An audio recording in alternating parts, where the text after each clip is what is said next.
Fala galera, tudo bem com vocês? Meu nome é Diego Oliveira e eu tô com ela, a Brastemp Ative. E o problema dela é o seguinte, ela fica batendo, não tem estabilidade e eu vou mostrar pra vocês como resolver isso daí. Na sua casa mesmo, você vai pegar uma chave canhão ou de boca, 8 ou 5/16, beleza? Você vai pegar essa chave e vai abrir aqui.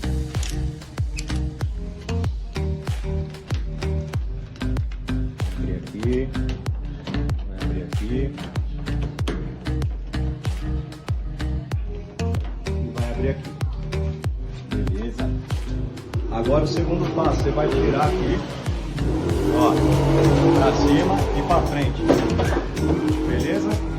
Tirou aqui.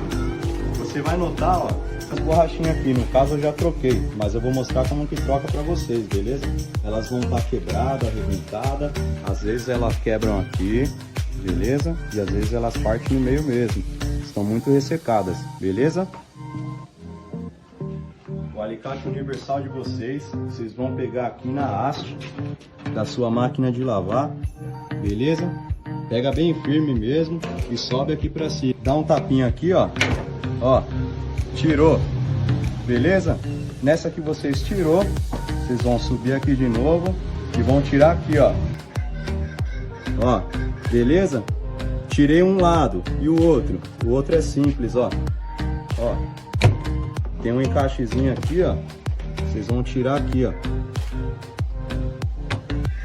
mostra aqui pra eles aqui, ó, tá vendo aqui, ó, onde que é o encaixe dela aqui? Eu tirei aqui, ó, beleza? Eu tirei daqui, fechou? Aí é somente vocês colocar outra no lugar, beleza? Vou mostrar aqui como colocar de volta. Vão encaixar daqui com cuidado para ela não fazer nenhum rasgo e vão encaixar aqui no suportezinho dela, beleza? Ó, encaixado. Vocês vão pegar aqui. Vocês vão pegar aqui, ó, e encaixar de volta, rapaziada. Ó, é desse jeito, beleza? Encaixa aqui. Ó, firmeza. E coloca aqui de volta, ó.